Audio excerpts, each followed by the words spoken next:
Welcome to another episode of Basically Football Talk with me. My name is CT Dice, and alongside me for some soccer football talk is Daniel, and we're gonna get right into it for the day. Daniel, how are you feeling about talking some football today? I am more than excited because there's a lot to talk about. I'm excited to get into this. We're going to get into it quickly here. I'm just going to go through a quick rundown of what we're going to be talking about today. Basically, we're going to be talking about a few of the big games that has happened across Europe since the last recording. On September 22, they had the incredibly entertaining game between Man City and Arsenal that ended 2-2. I thought that was a really interesting game. So we're going to take a quick look at what happened in that game. Also, we're going to look at Manchester United at home to Tottenham on September 29. That ended basically Manchester United collecting 3 goals. As you can see, the smile is there when I'm talking about Man U getting some beat down at home by Tottenham. Also, we're going to talk about Bayern Munich versus Leverkusen, probably the biggest game in the German Bundesliga so far this season. On September 29th, I ended in a 1-1 draw. Interesting game, and we're going to take a quick look at Chelsea's recent form, beating West Ham 3-0 away from home and winning Brighton 4-2 with Cole Palmer's incredible 4-game performance. So we're going to get right into it, and we're going to see if any extra football points I want to talk about. But I'm going to get you to get into it first. First, we're going to talk about that incredible game between basically what most people will consider the two front runners to win the English Premier League in basically Arsenal and Manchester City. Thrilling, engaging game. I want to hear your thoughts on that and basically what you kind of took away from that game. Well, thank you very much, CT. I think there's no better way to start our conversation today than with that blockbuster of a game. And before I dive into it, I'd want to thank the viewers. We've seen the interactions that our previous or the first episode we had was able to garner both on YouTube, on Instagram, and a host of others. This is why we have this platform where we share our opinions, just so when we share them, you can also share yours as a counter, be it as a counter argument or just corroborate the things we say. So thank you all very much for the interactions, and then we hope to grow the family just as we shoot more episodes going forward. So to the main thing, and I guess the main highlight for today's conversation being the game between Arsenal and Man City. As I mentioned earlier, I don't think there's any better game to discuss as an opener than that particular game. And before the game, we all had an impression of how it was likely going to play out, given how things have panned out over the past 2 seasons between these two clubs. And knowing how much of an ascendancy Arsenal has been on over the past few seasons, it was only fair, right, that we got to look forward to the game with enthusiasm that it was going to live up to the billing. And fortunately, it did. It was a blockbuster of a game.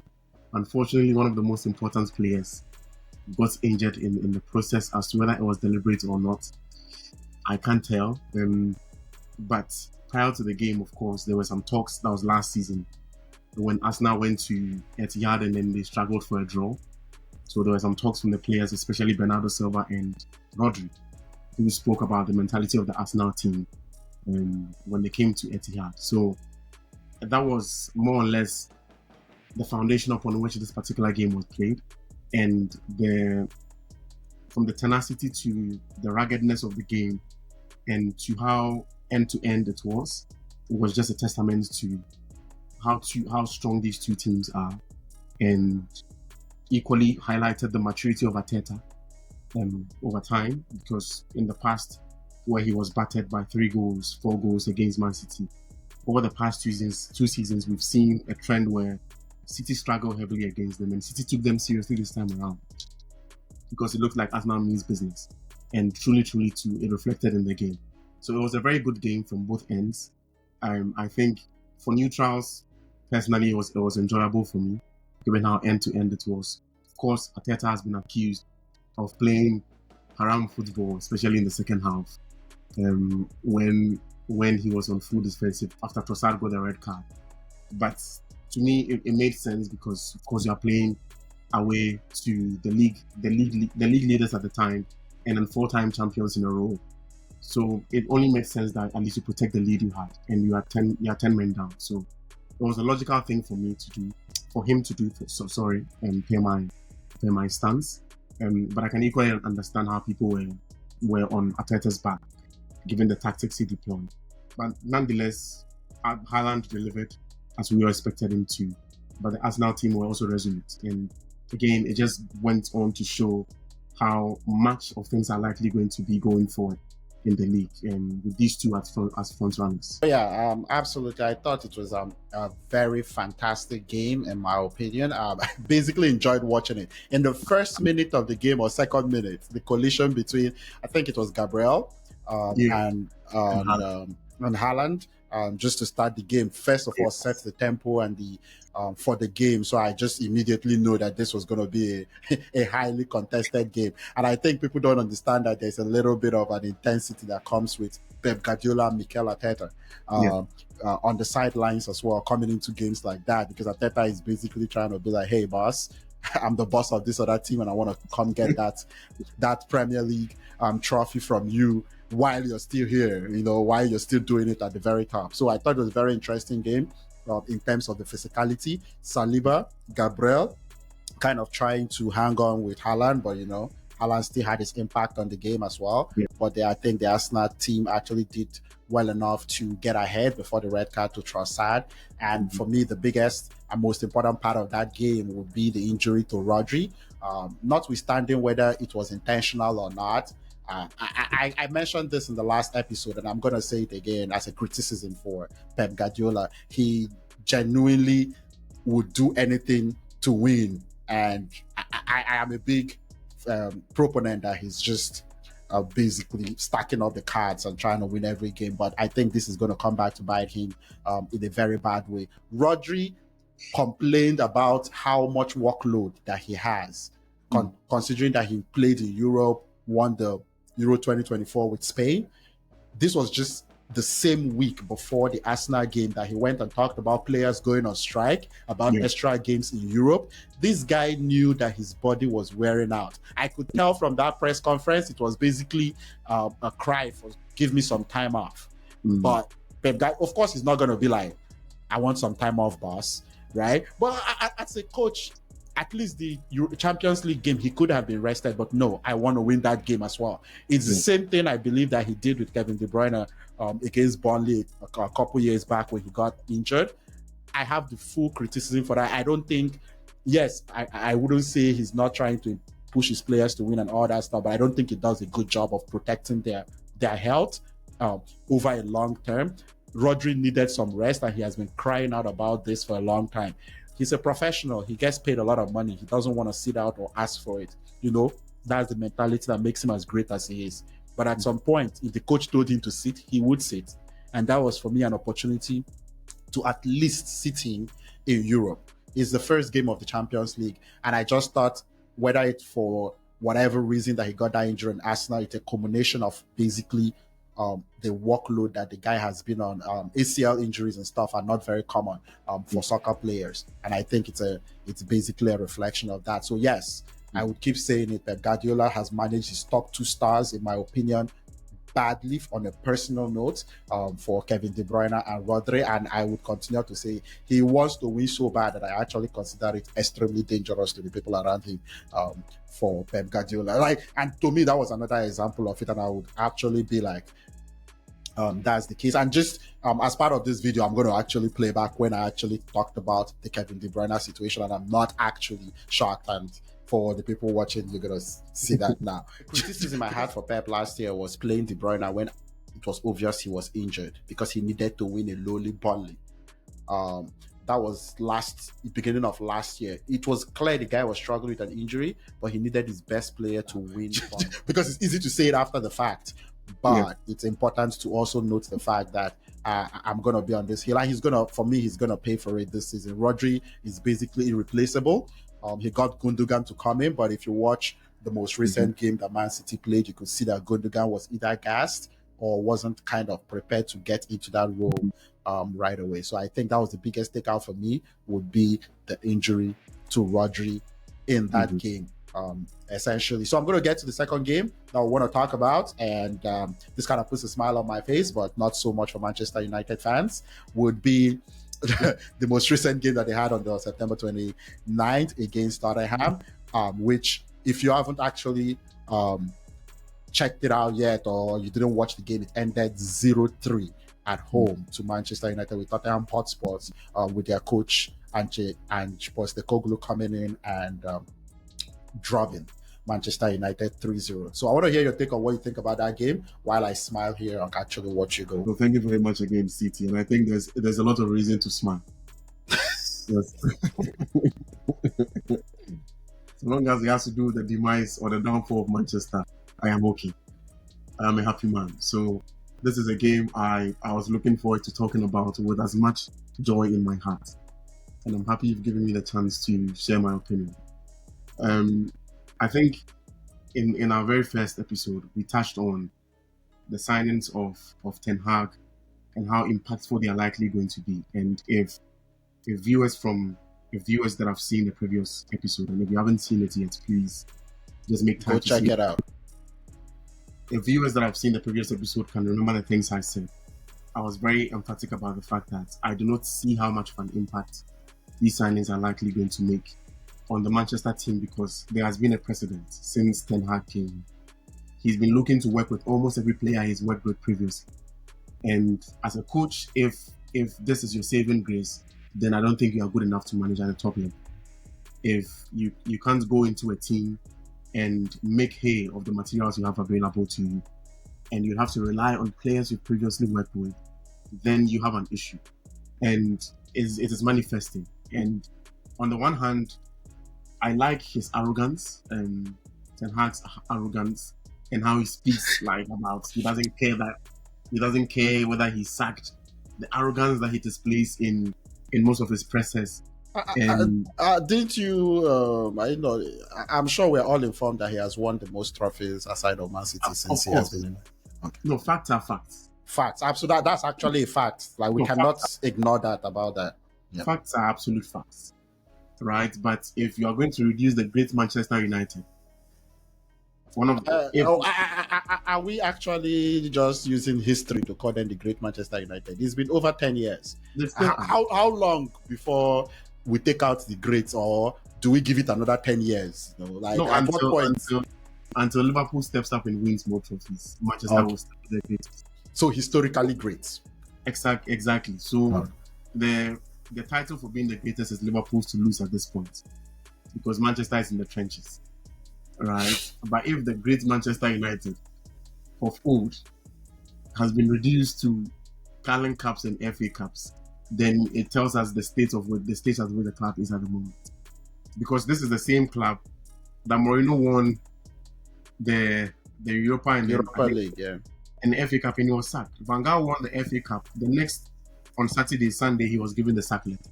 Oh, but there is potential with Erik ten Hag. Are you not seeing the improvement on the field? Absolutely. I am seeing the improvement. That is why I want him to be there. Because as we mentioned a few seconds ago, outside of Pep, he's won the most trophies. Yes. So why would you sign? Facts. Why would you change a winning formula when it's not broken? You don't fix it, right? So that is with Ten Hag, or just an assessment of Ten Hag. But to the game was just an encapsulation of what Manchester has been, especially from last season to this particular season, where the midfield is very porous. Marcus Rashford has been utterly disappointing. The front line, we just don't know what they are about. And as we mentioned in the last episode about Zexi, he plays 9.5. He's neither a midfielder nor a striker. So you could tell that he just didn't know where he fits in the front line. And Garnacho is just kick and chase. So when I watched this game, and I was like, if you look at the midfield of Tottenham, the midfield of Tottenham had Kulusevski. He had a personnel that should easily have been breached. This was an easy midfield to deal with. And Postecoglou has been very upfront about his style of play. He plays the high line regardless. and that is what he was playing. And if, as a coach, you are playing against an opponent that has a certain defined style of play, and then they stuck to it all through, I think if I were to be a coach, that these would be the opponents I would like to play, because I know what to expect. And then, indeed, that was what came onto the pitch. But I do not know what is going wrong. I think on the one hand, I feel the players are trying to down their tools just so Ten Hag is sacked. That is on the one hand, because his main catalyst, which is Bruno, has been below par this season. And you can clearly tell Bruno is just out of it, because he can't be the only shining spark in the team. If nothing happens from him, it means the whole team crumbles. And this is too much responsibility to place on one man's shoulder, right? So it was, to me, a good game, because of course, if anything at all, I'm one of Manchester, or if not the biggest hater of Manchester United. So it was good for me to see. Definitely a long queue of people that would want to challenge for that position. But we'll give it to you right now, since you're on here on the show right now. Whoever it is that wants to challenge me, I'm ready to pay a bribe. I'll play you. Don't worry. Right. So for me, the scoreline was everything I wanted to see, because I was happy for Dominic Solanke. Brendan Johnson has also been on a good run of forms over the past 3 games or 4 games from the Europa to the league. The same for Solanke. He was struggling initially to open his account, but the floodgate seems to have opened for him as well. So all around, it was enjoyable for me, because of course, Tottenham did what they had to do, especially at Old Trafford, where they haven't won.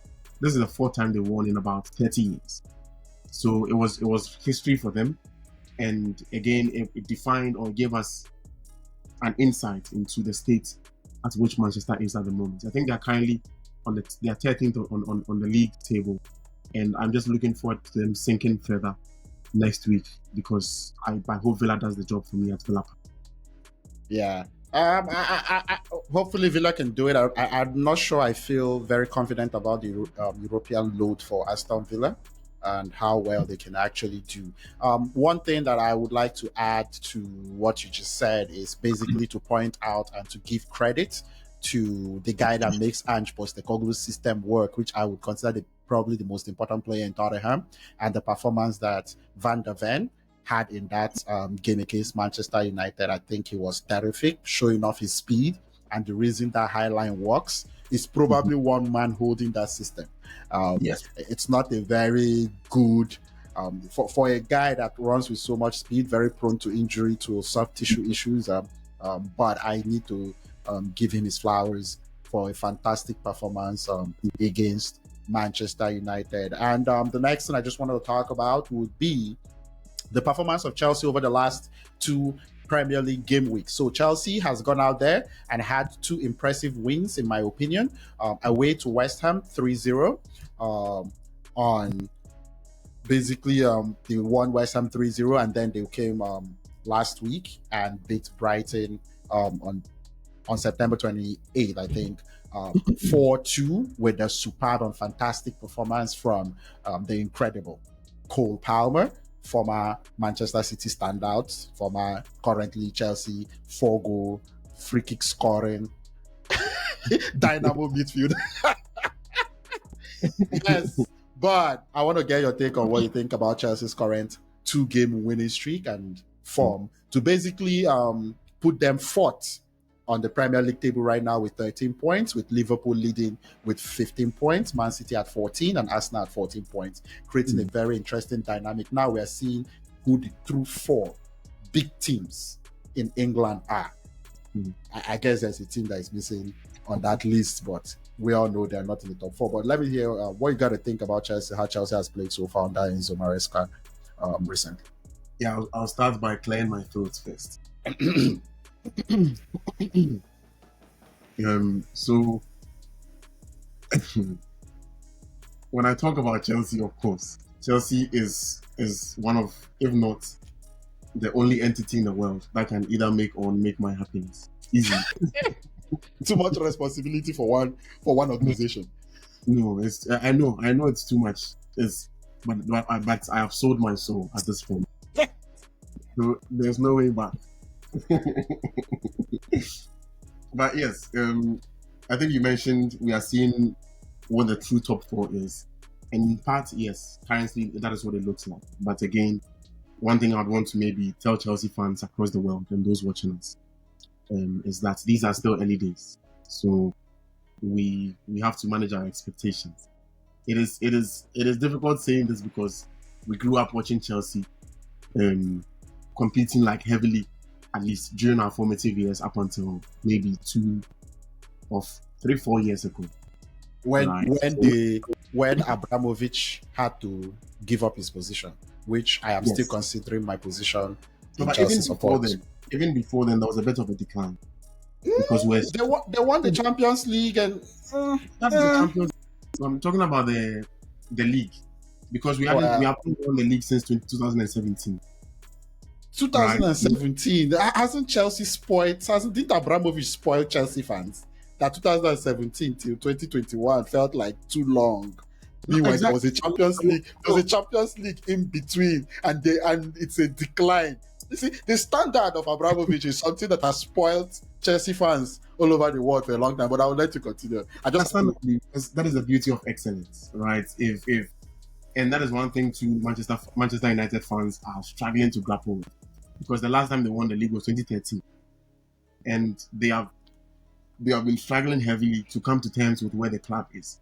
And it's the same for Chelsea fans, right? Where we were used to a certain standard because we had an owner that was heavily involved. He enjoyed what was happening, and he demanded the best on the pitch, and that is what we were fed with, right? But yes, I've gone off a tangent, but back to Chelsea's run of form. It's been very impressive, to say the least. I think we all had our skepticisms about the team coming into this season, from, of course, the addition of new players to having a new manager like in the dugout.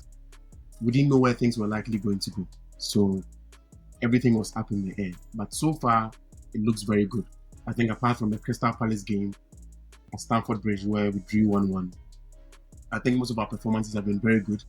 For the first game against Man City, understandably, it was the first game, so we lost, and yeah, we've lost to the champions. There's nothing to fuss about. But I would even want to say it was over the past 3 games, because we played the EFL Cup in between when we won 5-0 against Barrow. Right, it might be an insignificant fixture to a lot of people, but it adds to building confidence and then creating that strength, right, of form to follow suit with. So I have been very pleased with the past 3 games, except, again, as I mentioned in the previous episode, the backline. Right, and it was very evident in the game against the very recent game, Brighton. Against Brighton, and you could clearly tell the game was, as everybody has mentioned, or as you can tell from most comments on social media platforms, the game was literally a game between, yes, Cole Palmer and then Sanchez. It was literally Cole Palmer versus Sanchez, because the very elementary mistakes that were being made at the back was just deafening. And this is where my fear has always been. And we knew this coming into the season, from last season, that Sanchez is a disaster. And then the back line doesn't look too comfortable on the ball, especially for Fofana. And it played out over the weekend as well, where Fofana and Sanchez were fluffing their lines heavily. And going forward, these are some of the things that makes you lose either trophies or win leagues. Because if your back line is not as fortified, you end up overburdening the front line. And when we considered the second goal, you could tell from some of the camera angles of Cole Palmer, he was very pissed off, because it's like you're fetching water into a basket. +1, -1, right? So the back line is still one that I'm extremely, extremely, extremely concerned about. But outside that, I have been very pleased with the performance so far. And for once in a number of years, I look forward keenly to Chelsea games. And I'm actually looking forward to the game on Thursday against Ghent. Right? So Against Ghent? Yes, in the EFL Cup. The Europa, obviously. Right. So far so good Cole Palmer, the least said about him, the better. For me, one thing I've always said about how I spot talent is your first touch. If you are given a pass, how do you trap the ball? Your first touch defines, to me, if you're able to trap the ball the way in which I conceive good players to trap balls, there's nothing you do that will surprise me. And that is what Cole Palmer did the very first day he played for Chelsea. From how I saw him against Arsenal. That was in the Community Shield. That was when he was at City, and then even in the Super Cup final as well, where he was phenomenal. And I even remember one time he came on against Chelsea, and he gave Aspilicueta. I wouldn't even say he didn't even run for his money. He just tore him into threads, right? So I started looking at him with the corner of my eye for some time, but when he came to Chelsea, of course, I looked a little more deeply, and I haven't been surprised by how things are playing out for him. And as everyone seems to see about his character, he seems not to care. And I think that is one quality that is likely going to take him far if he's able to continue that, because we know how the English media can be. And I think recently there was a Sky Sports debate where they were arguing whether he's better than Hazard so far, right? So you obviously the English media is going to do their thing, and it doesn't help that he's an Englishman too, right? But I'm only hoping that he can still keep his head down. And even when he missed in the second half, the very early chance he got, he was very pissed that he couldn't score the fifth goal, right? So I like that kind of an attitude of a player, the hunger to still do more. And perhaps I want to attribute that to his time at Man City, with how there was that strive for excellence due to the culture that was built by Tixi and Guardiola. So far, so very good. Maresca has hit the ground running quite nicely. And as I said, I haven't had this feeling in a very long time to look forward to Chelsea games. So I'm very happy with how things are playing out. And I'm just curious to know what you think as well.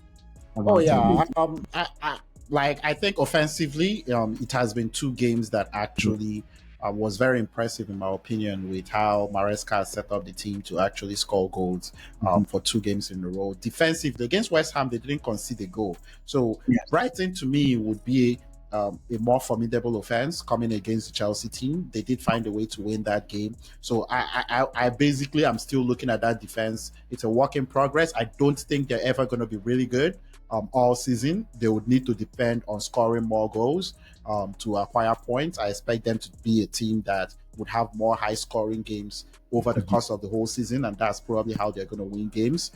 So I wouldn't be too surprised or shocked.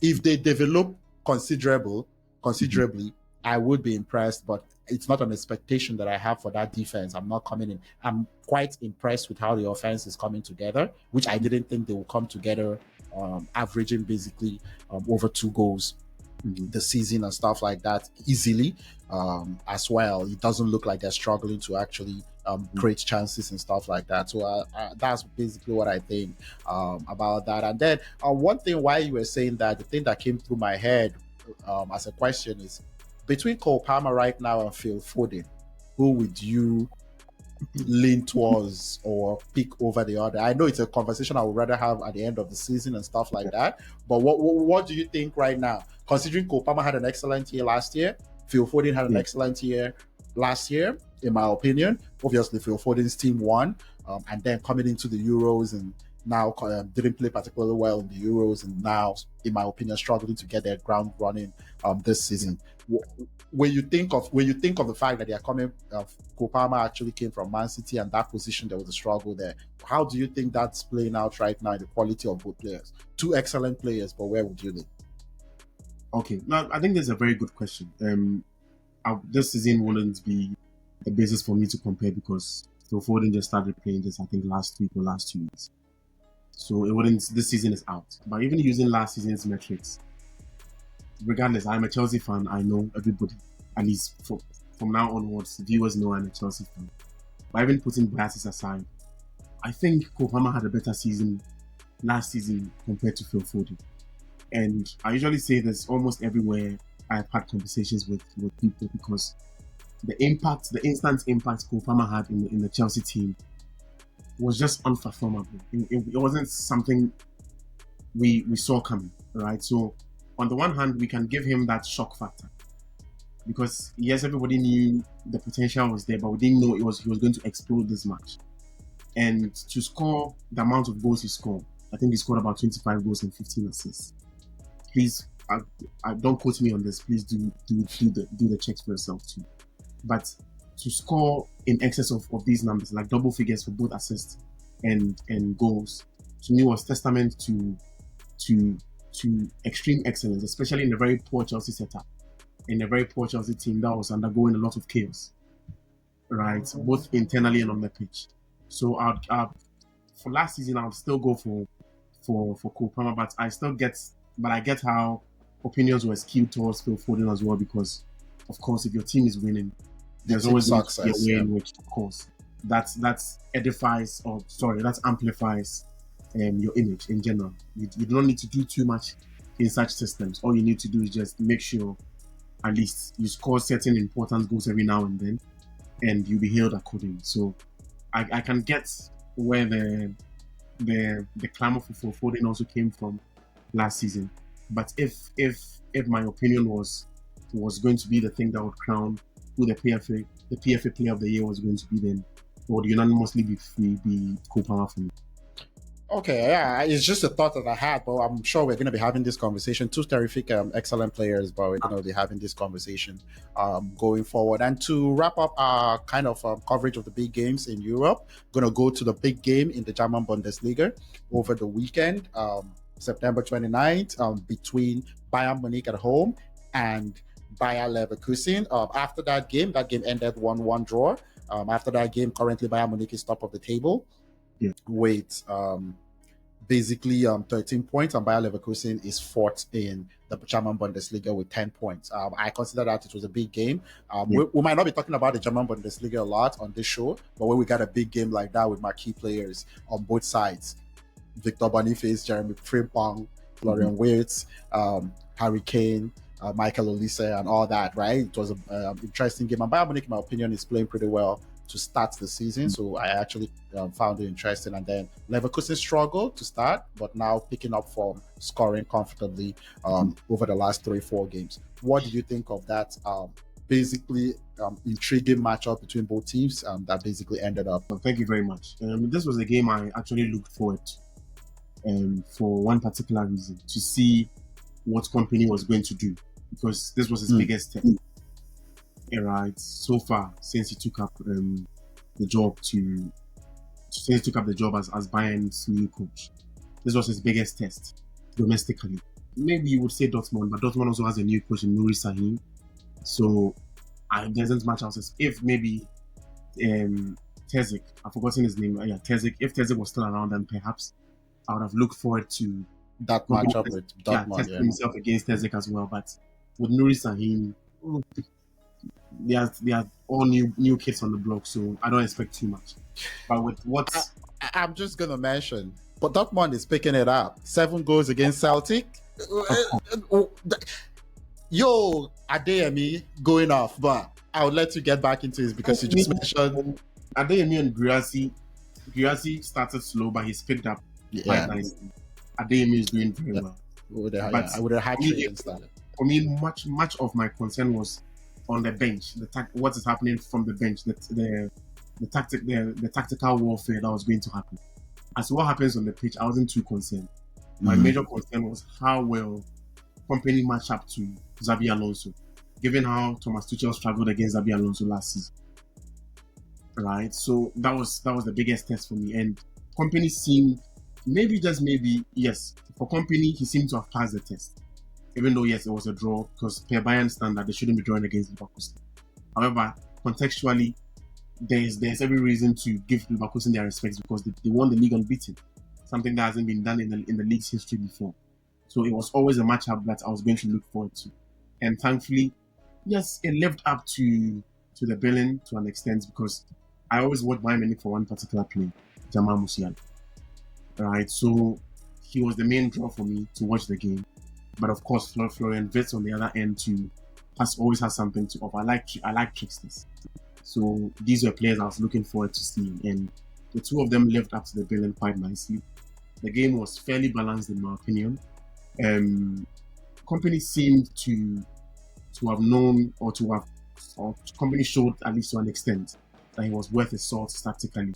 And given the few variations I saw in the game when he was switching up the styles of play just to accommodate the situations or the circumstances within which the game was leaning more towards. So to me, it was a fair representation of perhaps, and I hope a title battle that is going to play out all through the rest of the season.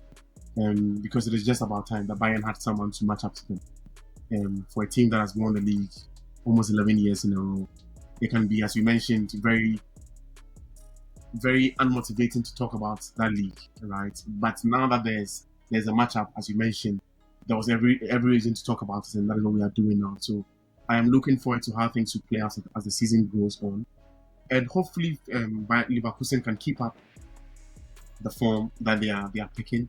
And then possibly Dortmund can also do a push just so at least the league is a little more entertaining than it's been over the past few years. Oh yeah, I had a lot of fun watching that game. I wouldn't say I watch a lot of Bundesliga games from beginning to end, but I would say that was a game I was curious to actually see.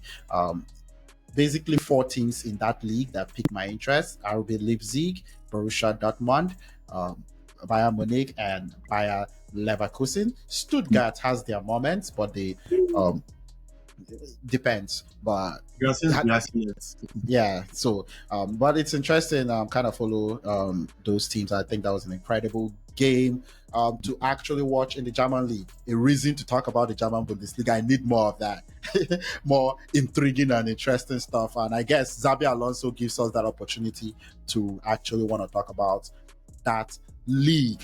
So hopefully yes, hopefully he doesn't.